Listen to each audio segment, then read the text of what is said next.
নমস্কার আমার প্রিয় বন্ধু বান্ধবরা। আশা করি তোমরা সবাই ভালো আছো।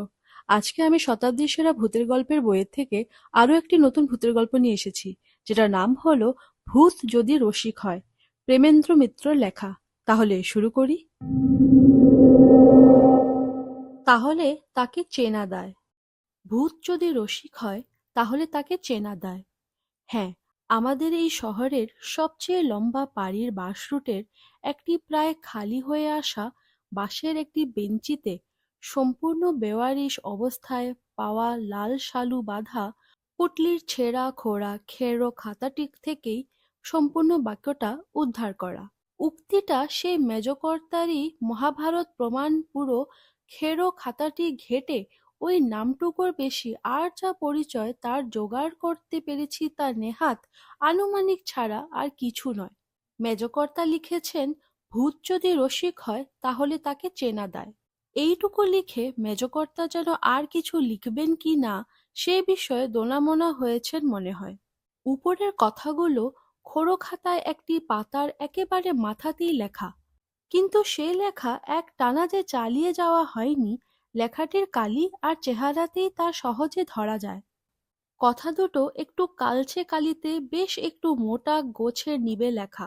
সে লেখার পরে কালোর বদলে কিছুটা নীলচে কালিতে একটু সরু গোছের নিবের কলমে যা লেখা আগে হয়েছে, উপরের অক্ষরগুলির তুলনায় তা অনেক কম ফ্যাকাশে। তাছাড়া আগের লেখা বাক্যটা যতদূর মনে হয় বহুকাল আগে যার খুব চল ছিল সেই রিলিফ নিবে লেখা, আর পরের ঈষৎ নীলচে কালির বাকি সমস্ত লেখা সেকালের রেড ইঙ্ক বা জি মার্কা নিবের কলমে। লেখার ধরন ধারণ চেহারা নিয়ে এ গোয়েন্দাগিরিতে আর কিছু না হোক, লেখাটা প্রথম শুরু করবার পরই মেজকর্তা যে বহুদিন তাতে আর হাত দেননি এই বিষয়ে কোনো সন্দেহ থাকে না। ব্যাপারটা এমন কিছু হয়তো নয়, তবু অঙ্কটা নিয়ে ভেবে কিছুটা সময় খরচ করেছি। শেষ পর্যন্ত একটা উত্তরই পেয়েছি ভেবেচিন্তে। বিবরণটায় এমন কিছু হয়তো আছে যার জন্যে লেখা আরম্ভ করেও মেজকর্তাকে দ্বিধা ভরে কলম থামিয়ে আর এগোবেন কি না ভাবতে হয়েছে। একটা লাইন মাত্র লিখে যার জন্য মেজকর্তাকে বেশ কিছুদিন হাত গুটিয়ে থাকতে হয়েছে, সে কারণটা কি হতে পারে? কারণটা যাই হোক, সমস্ত লেখাটা না পড়ে তা আর বোঝা যাবে কি করে? সুতরাং মেজকর্তার বিবরণটাই তার ভাষায় লিখে জানাচ্ছি। প্রথম লাইনের পর একটু ফাঁক দিয়ে মেজকর্তা সরাসরি বিবরণে নেমে গেছেন। না, মুকুন্দরাম হয়তো খুব বাড়িয়ে বলেনি। জায়গাটার বর্ণনা অন্তত দিয়েছে চমৎকার। সমস্ত জায়গাটায় কেমন যেন একটা গন্ধ আছে।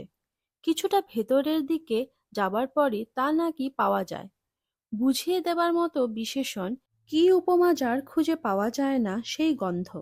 মজা হাজা এদো পচা, পানা ভরা সব ডোবা, পুকুর দিঘি আর ভেঙে পড়া, ধসে পড়া আধা জঙ্গলে ঢাকা, সব এধারে ওধারে নোনা ধরে, ক্ষয়ে ক্ষয়ে যাওয়া ইটের স্তূপের সঙ্গে যুগ যুগ ধরে, বিশাল বিশাল অসহা বট শিরীষ গোছের সব গাছের ডালপালা থেকে ঝরে ঝরে পড়ে চারিদিকের মাটি ছেয়ে জমে ওঠা পাতার রাশির সব মেলানো কেমন যেন একটা ভিজে ভিজে ছোঁয়া লাগানো গন্ধ, সেটা নয়, তার সঙ্গে অস্বস্তি জাগানো আর একটা কি যেন মিশে একেবারে আলাদা কিছু। মুকুন্দরাম আর একটা কথাও ঠিক বলেছিল। বলেছিল, ঠিকানা খুবই ভালো পেয়েছি কর্তা, শুধু পৌঁছাবার বড় ঝামেলা। ঝামেলা মানে? একটু ধমকে দিয়েই বলেছিলাম, তেনাদের ঠিকানায় বিনা ঝামেলা পৌঁছতে চেয়েছি আমি। আজ্ঞে না, থতমত খেয়ে বলেছে মুকুন্দরাম। আমি সে কথা বলিনি। আমি বলছিলাম, মানে জায়গাটা খুঁজে পেতে বার করার বেশ একটু হাঙ্গামা আছে। চিনিয়ে দেবার মতো কাউকে পাওয়া যায় কি না। এবার বিরক্ত হয়ে বলেছিলাম, চিনিয়ে দেবার মতো লোক নাই পাওয়া যাক, জায়গাটার নাম শুনলে তার হদিশ তো কেউ না কেউ দেবে। আজ্ঞে সেই তো হয়েছে মুশকিল। মুকুন্দরাম অপরাধীর মতো বলেছে। গুপিগঙ্গের হাট পর্যন্ত ঘোড়ার ডাকের সঙ্গে ভাড়া করা ঘোড়ার গাড়িতেই যেতে পারেন, কিন্তু সেখান থেকে আসল ঠিকানায় যাবার কথাটিও উচ্চারণ করতে পারবেন না। কেন? এবার বিরক্ত হয়ে বলেছি, নামটা গালাগাল নাকি? আজ্ঞে না, তা নয়। মুকুন্দরাম তাড়াতাড়ি ব্যাখ্যা করে জানিয়েছে, নামটা বললে কেউ যে চমকে তাকাবে, কি বেয়ারা কিছু বলবে তা নয়। তার বদলে যেন শুনতেই পাবে না। তারপর না শোনার ভান করে সরে যাবে সেখান থেকে। ধৈর্য হারিয়ে যা বলতে যাচ্ছিলাম তা আর বলতে হয়নি। মুকুন্দরাম নিজেই তাড়াতাড়ি আবার বলেছিল, নামটা শুনে অমন বোবা কালা যে সেজে যায়, তার কারণ নামটাতেই ওদের ভয়। ও অঞ্চলের সকলের ধারণা ওখানকার কথা পাঁচ কান করলে তেনারা বেজার হন। তেনাদের কোপে পড়বার ভয়ে ওরা তাই নিজেদের জানাশোনাদের মধ্য ছাড়া ওখানকার নামটি পর্যন্ত করে না, শুনতেও চায় না। আর কারো মুখ আচ্ছা আচ্ছা হয়েছে ধমক দিয়ে তাকে থামিয়ে এবার বলেছি, যা বললে তাতে তো বুঝছি আসল নামটা যে কি তা তুমিও জানো না।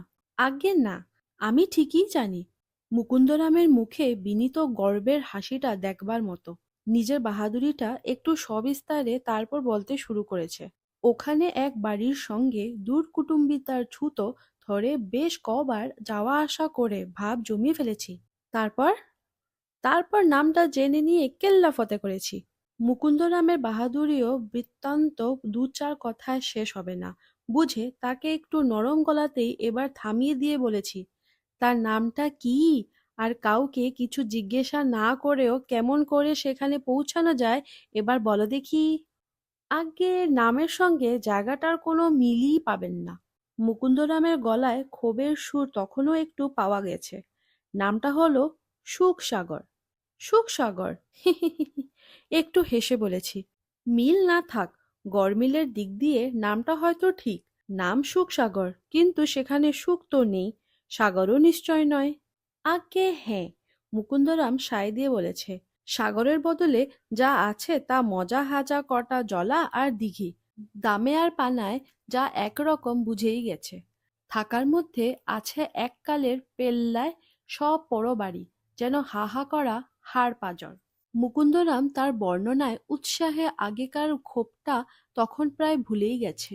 তবু বাধ্য হয়ে আবার তাকে সাজিয়ে বলতে হয়েছে, আচ্ছা ওসব যা বলছো তা নিজের চোখেই দেখব, কিন্তু তা দেখবার জন্য কারো কাছে কোনো হদিশ না পেয়েও পৌঁছবো কি করে সেটা আগে বলো দেখি। আজ্ঞে, একটু আমতা আমতা করে দুবার মাথা চুলকিয়ে মুকুন্দরাম, কিছু যদি মনে না করেন তো আমি সঙ্গে করে আপনাকে ঠিক জায়গায় নিয়ে তুমি নিয়ে যাবে।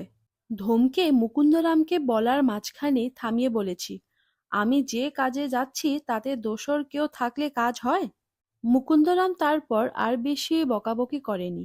সে তার বেয়াদবির জন্যে মাপ চেয়ে জায়গাটার পৌঁছাবার যথাসম্ভব হদিশ জানিয়ে দিয়েছে।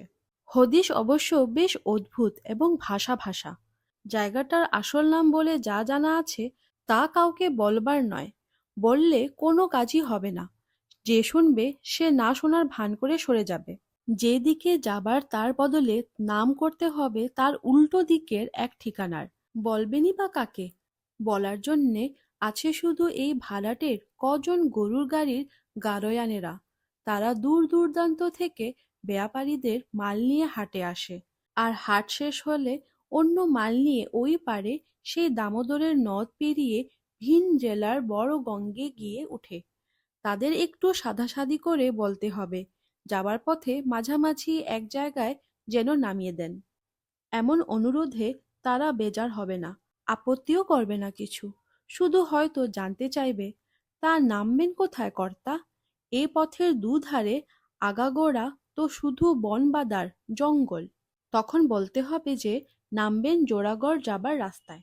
জোড়াগড় যাবার রাস্তায় নামবেন শুনে তারা চমকে টমকে উঠবে না, শুধু একটু সহানুভূতি দেখিয়ে বলবে, সে তো অনেক হাঁটতে হবে কর্তা, আর তাছাড়া রাস্তারও কি ঠিক ঠিক চেনার মতো হাল আছে?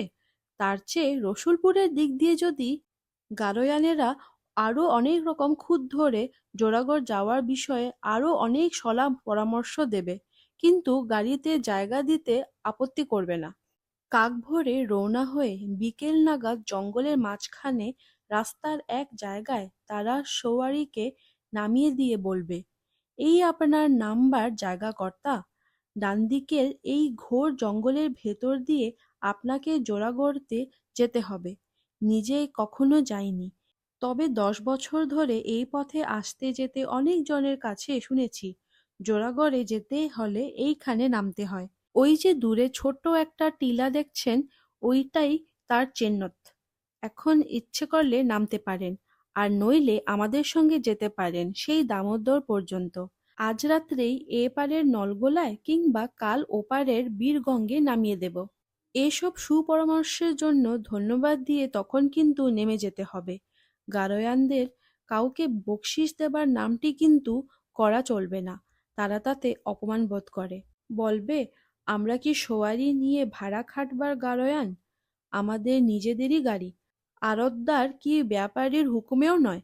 নিজেদের খুশি মতো মাল বোঝাই করি, নিজেদের পছন্দ মতো মাল ঠিকানায় পৌঁছে দেবার জন্যে। তাতে যা হক্কের পাওনা তার বেশি নেব কেন? তুমি বড় কথা ফেনা মুকুন্দরাম।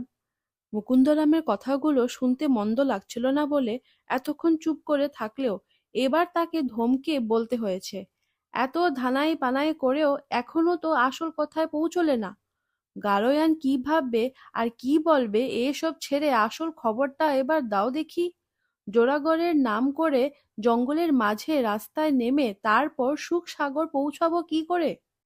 মুকুন্দরাম এবার আর কথা ফেনায়নি, সোজাসুজি হদিশ বাতলে দিয়েছে। এই গরুর গাড়ি থেকে জঙ্গলের মাঝখানের পথে নামবার পর একটু অপেক্ষা করতে হবে। গাড়িগুলো আবার চলতে শুরু করে কিছু দূরে জঙ্গলের বাঁকে চোখের আড়াল হওয়া পর্যন্ত।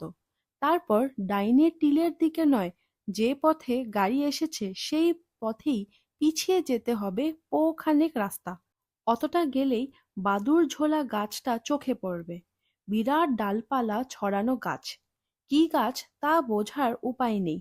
ডালপালা সমেত সারা গাছটায় গাদা গাদা বাদুড়।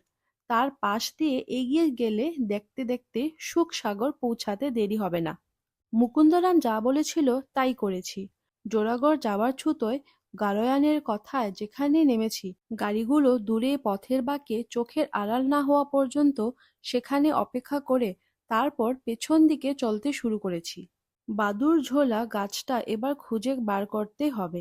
মুকুন্দরাম যা বর্ণনা দিয়েছে তাতে গাছটা খুঁজে পাওয়া সত্যি হবার কথা নয়। ডালপালা ছড়ানো প্রকাণ্ড একটা গাছ, ফল ফুল পাতা নয়, সারা গায়ে তার ছোট বড় কালো কালো বাদুড়ের পুঁটলি ঝুলছে। গাছটার কথা ভাবতেই ভেতরে ভেতরে কেমন একটু শিউরে যে উঠেছি তা অস্বীকার করব না।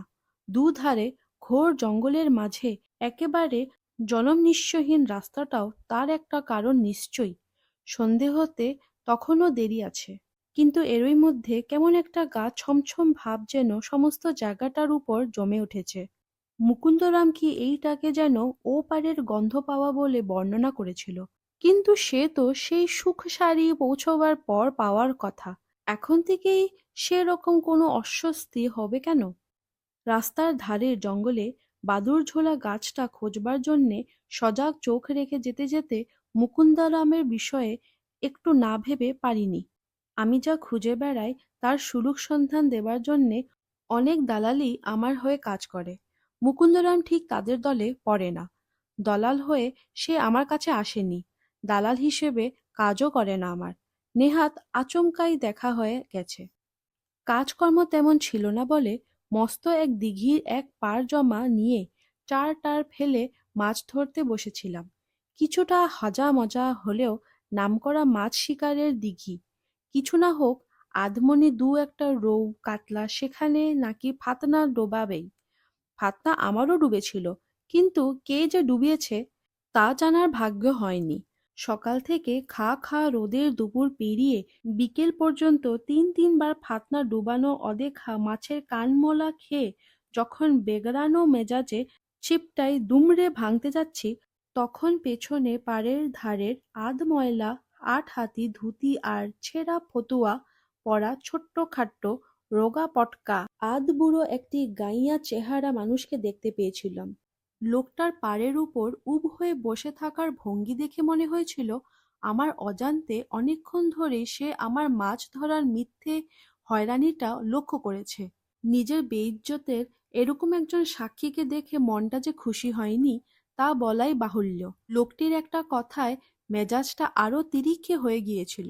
আমাকে ছিপটা নিয়ে দাঁড়িয়ে কোনো রকমে মেজাজটা সামলে হুইল ঘুরিয়ে সুতো কুটোতে দেখে লোকটি বলেছিল, উঠে পড়ে ভালোই করেছেন কর্তা, আজকের দিনটায় কিছু হবার নয়। গায়ে পড়া এমন টিপ্পনির একটা চাবুকের মতো জবাব দিতে গিয়ে থেমে গিয়েছিলাম। লোকটার চেহারা দেখে আর গলার স্বরটা অতি বিনীত। কড়া কিছু বলার বদলে তার অদ্ভুত কথাটারই মানে জানতে চেয়েছিলাম। একটু রুক্ষ গলাতেই, আজ হবার নয় মানে? আজ্ঞে। লোকটি একটু ভয়ে ভয়ে যেন অপরাধীর মতো বলেছিল, আজ সেই ষাঁড়টার দিন কি না? কার দিন? গরম হওয়ার বদলে বেশ অবাক হয়েই জিজ্ঞেস করেছিলাম। আজ্ঞে, সেই সারা পিরেরটার। লোকটি আমায় একেবারে হতভম্ব করে দিয়ে বলেছিল, সবজোড়া মাসের প্রথম মঙ্গলবার সারা দিঘিটায় সে ভর করে থাকে। একটা পুঁটি কি কুচো চিংড়িও এই দিঘি থেকে কারুর এদিন তোলার সাধ্যি নেই। আজ সেই প্রথম মঙ্গলবার, আপনি এখানে ছিপ ফেলেছেন কিনা? থামো থামো। কিছুই বুঝতে না পারায় অধৈর্যে লোকটিকে ধমকে দিয়ে থামিয়ে বলেছিলাম, কি সব আবোল তাবোল বলছো? তোমার সারা পিরেত আবার কি বস্তু? লোকটির কাছে ব্যাপারটা বিস্তারিত ব্যাখ্যায় এবার শুনেছিলাম। এই দিঘি যারা কাটিয়েছিলেন তারা এই অঞ্চলের রাজাই ছিলেন একরকম। সেই রাজবংশের ভাগ্য যখন পড়ে এসেছে, তখন ২-৩ বছর আগে সে রাজবংশের শেষ এক রাজা এই দিঘিতে মাছ ধরার নামে এক মহা অধর্ম করেছিলেন। যুদ্ধের ন্যায়নীতি না মানা আর মানির মান না রাখার অধর্ম। রাজবংশের সুদিন তখন ফুরিয়ে এলো। এই দিঘি তখন টুইটুম্বর জলে জমজমাট। মাছের ভারে ছিঁড়ে যাবার ভয়ে জেলেরা একেবারে সেরা সুতোর নতুন জাল ছাড়া এই জলে কিছু নামতে চায় না। দিঘিতে মাছ যেমন এন্তার, তেমনি সে সব মাছের জেল্লা আর তেজ। এদের মধ্যে সবার সেরা দুটি সারা রুই, লোকে যাদের নাম দিয়েছিলেন নন্দী ভৃঙ্গি। মাছ গঙ্গা দেবীর বাহন মকর রাজেরই যেন দুই দামাল জ্ঞাত কুটুম। কোনো জালে তাদের ধরা যায় না। যত বড় পাকা শিকারীর হাতের যত মজবুত চিপই হোক, তার টুপ বড়শি ফাতনা নিয়ে ছিনিমিনি খেলে। দিঘির জলে যেন তাদের আর ধরে না। গাং কি সাগর হলে বুঝি তারা পাখনা নেড়ে সত্যিকার সুখ পায়। তবু চারাপোনা হয়ে যার জলে প্রথম কানকো কাঁপিয়েছে, সে দিঘির ওপর মায়াও তো আছে কিছু। জোর ভেঙে ভৃঙ্গি কিন্তু একদিন সে মায়া কাটিয়ে যায়। অতি বৃষ্টির বান এসেছিল সে বছর, মাঠ ঘাট পুকুর দিঘি সব ভাসিয়ে। সে বানের জলে গা ভাসিয়ে ভৃঙ্গি কোথায় যে গেছে কে জানে। নন্দী কিন্তু দিঘি ছাড়েনি। সারা তল্লাটের গল্পকথা হয়ে সে ওই দিঘিতেই মনের সুখে চড়ে বেরিয়েছে। কিন্তু গোল বাধালো পরতী রাজবংশের বেয়ারা এক রাজা। তার খেয়াল হলো, কেউ যাকে ধরতে পারেনি সেই নন্দীকেই সে ডাঙায় তুলে খাবি খাইয়ে মোক্ষম বাহাদুরি দেখাবে। কিন্তু রাজার কেরামতি ওই মুখ ছাপটা অবধিই। নন্দীকে ডাঙায় তুলে খাবি খাওয়াবে কি? নন্দীই তাকে নিয়ে যেন তামাশা করে লোক হাসায়। কখনো ফাতনা না নাড়িয়ে তার টোপ খেয়ে যায় চুপি চুপি, কখনো বড়শিতে রাম টান দিয়ে হুইলের সুতোই ফুরিয়ে দিয়েছে। সারা দিঘিময় দাম আর বড় বড় পানার ঝড়ে গিট লাগিয়ে লাগিয়ে চরকি পাকে ঘুরে ঘুরে। বারবার হার মেনে মেনে তল্লাট শুধু লোকের চাপা হাসাহাসিতে শেষকালে ক্ষেপে উঠেছে পরতী বংশের বেয়ারা রাজা। যা কখনো কেউ করে না, সেই অধর্মই সে করছে এবার। কোনো মতে নন্দীকে বাঘ বানাতে না পেরে সে শেষ পর্যন্ত বিষ ঢেলেছে দিঘির জলের এক ধারের থেকে আরেক ধারে। আর এক পার থেকে আরেক পারে পালিয়ে বাঁচতে যাওয়া মাছের ঝাঁকের মধ্যে খাবি খেতে খেতে ভেসে ওঠা নন্দীকে দেখতে পেয়ে কলা গাছের ভাসানো ভেলা থেকে তাকে বল্লম দিয়ে খুঁচিয়ে মেরেছে। নন্দী গেছে, গেছে সে রাজবংশ। একটু আধটু মজে এলেও বিষ কাটিয়ে এই দিঘি আবার মাছের চেনা ঘর হয়ে উঠেছে। কিন্তু বছরের ফি-জোড়া মাসের প্রথম মঙ্গলবার এখান থেকে একটা কুচো চিংড়ি তুলে নিয়ে যায় এমন সাধ্য নেই কারোর। কয়েকশো বছর আগে এই দিনটিতেই জলে বিষ ঢেলে নন্দীর মতো মাছের রাজাকে অধর্ম করে খুঁচিয়ে মারা হয়েছিল কিনা। সেই থেকে সারা পিরেত হয়ে এই দিনটিতে সে সারা দিঘি পাহারা দেয়। যে লোকটি এই কাহিনী শুনিয়েছিল তারই নাম মুকুন্দরাম। লোকটি কথা বলে একটু বেশি, কিন্তু বলে বড় ভালো। মুকুন্দরামের পুঞ্জিতে আরও এমন খবর খাবর থাকলে তাকে আমার সঙ্গে আমার বাড়িতে দেখা করতে বলেছিলাম, সে তো করেনি। তবু তার সঙ্গে এখানে সেখানে দেখা হয়ে গেছে মাঝে মাঝে। এমনি একবার দেখার সময় সে সুখসাগরের খবর দিয়েছিল আমাকে। কিন্তু মনের মধ্যে একটা কিন্তুর খটকা খুব বড় হয়ে উঠেছে হঠাৎ। মুকুন্দরাম বলেছিল ওখানেক পথ পিছিয়ে গেলেই বাদুড়ঝোলা গাছের নিশানটা দেখা যাবে। কিন্তু কোথায় বাদুড়ঝোলা গাছটা? এক পোর জায়গায় আধ ক্রোশ পথই তো পার হয়ে এলাম, দুদিকে সজাগ চোখ রেখে খুঁজতে খুঁজতে। বাদুড়ঝোলা গাছের কোনো চিহ্ন তো নেই। সে গাছ যদি না পাই তাহলে? জোড়াগড়ে যাবার নাম করে যখন রাস্তার মাঝে নেমেছিলাম তখন বিকেল। এরই মধ্যে দুধারে জঙ্গলের বড় বড় গাছের মাথায় সূর্য যে অনেকখানি নেমে গেছে। রাস্তা উত্তর দক্ষিণের বলে এর মধ্যে বেশ একটু আবছা অন্ধকার। খানিক বাদেই তো পুরো অন্ধকার হয়ে যাবে। তার মধ্যে বাদুড়ঝোলা গাছটাকে কি আর দেখে চিনে নিতে পারবো? গাছটা সত্যি কি আছে? হঠাৎ এই সন্দেহটাই গভীর হয়ে উঠেছে। যার কথা শুনে চোখ কান বুজে অজানা বন জঙ্গলের মাঝে এমন একটা বেয়ারা জায়গায় নেমেছি, সেই মুকুন্দরামের উপর এতখানি ভরসা রাখার কোনো কারণ সত্যিই আছে কি? মুকুন্দরাম আমার মাইনে করা দালাল নয়। এ পর্যন্ত তার কোনো খবরাখবর যাচাই করে দেখার সুবিধেও হয়নি কখনো। তার এমন জাঁকিয়ে বলা সুখসাগরের বর্ণনা কি সব তাহলে মিথ্যে ধাপ্পাবাজি? আমি ওপারের তাদের তলাশ করে বেড়াই বলে তাদেরই একজনের আমাকে একটু জব্দ করার রসিকতা? না না না না, হতে পারে না। বাদুড়ঝোলা গাছটা নিশ্চয়ই আছে এই জঙ্গলের পথের এক ধারে। অন্ধকার হয়ে আসবার আগে আমাকে সেটা খুঁজে বার করতেই হবে। আমি আগের চেয়ে জোরে জোরে হাঁটতে আরম্ভ করি। আধ ক্রোশের পর এক ক্রোশের ওপর পথ পার হয়ে যাই, কিন্তু কোথাও কোনো বাদুড়ঝোলা গাছের চিহ্ন তো নেই। চিহ্ন থাকলেও এরপর তা দেখে চিনে নেওয়া তো সম্ভব হবে না। সূর্য কিছুক্ষণ আগে ডুবেছে, তারপর পশ্চিম আকাশের লালচে আভাটা ক্রমশ যাচ্ছে মিলিয়ে। এরপর তো ঘুটঘুটি অন্ধকার। সেই অন্ধকারে সারা রাত কি তেনাদের নয় জন্তু জানোয়ারদের ভয়ে কোনো একটা গাছের ডালে কাটাতে হবে। সেরকম গাছের খোঁজও তো এই বেলা একটু আলো থাকতে থাকতে না করলে নয়। তা করতে কিন্তু হয়নি। দূরে গাড়ির গরুর গলায় টুংটাং আওয়াজ শোনা যায় প্রথমে। আলো টালো অবশ্য তারপর দেখা যায় না। এই জঙ্গলের মনুষ্যহীন রাস্তায় তেল পুড়িয়ে আলো জ্বালিয়ে গাড়ি চালাবার আহম্মকি কারুর নেই। দু চাকার ছোটখাটো গাড়িটা কিন্তু আমার কাছে এসেই থামে। একটু আলো ভেতর থেকে এবার অবশ্য দেখা যায়। গাড়োয়ান যাতে তামাক খাচ্ছে, সেই থল হুঁকোর কলকের একটু আলো। গাড়োয়ানের গলাটা শোনা যায়। কি কর্তা, উঠবেন নাকি গাড়িতে? হ্যাঁ, উঠব বই কি। দুবার আর গাড়োয়ানকে উঠাবার কথা বলতে হয় না। পেছন দিয়ে ছইয়ের তলায় তার আগেই উঠে বসি। গাড়োয়ান হুঁকোয় টান দিয়ে আবার গাড়ি চালাতে শুরু করে। আমি কোথাকার কে, এই জঙ্গলের মাঝে এই ভোর সন্ধে নেমে কি করছিলাম, কোথায় যাব, কিছুই সে জিজ্ঞেস করে না। আমি নিজেকে সামলাতে না পেরে জিজ্ঞেস করেছি, আচ্ছা, এই পথে তো আসো যাও, বাদুড়ঝোলা একটা গাছ এখানে কোথাও দেখেছ? বাদুড়ঝোলা গাছ? লোকটা একটু চুপ করে থেকে গম্ভীর গলায় বলেছে, হ্যাঁ, আছে কর্তা, তবে রোজ তো নয়, মাঝে মাঝে তা দেখা যায়।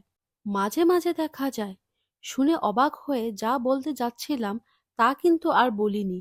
গাড়োয়ানের মুখটা তার কলকের জ্বলন্ত টিকের আভায় সামান্য একটু মাত্র দেখতে পেলেও তার গলাটা আমি তখন বেশ চিনতে পেরেছি। সেই গলা মুকুন্দরামের। আমি একটু হুঁহা দিলেই সে এক্ষুনি মাঝে মাঝে খুশি মতো দেখা দেওয়া বাদুড়ঝোলা গাছের জমাটি গল্প শুরু করবে। সেই গল্প শুনে তাকে বাধিত করতে চাই না।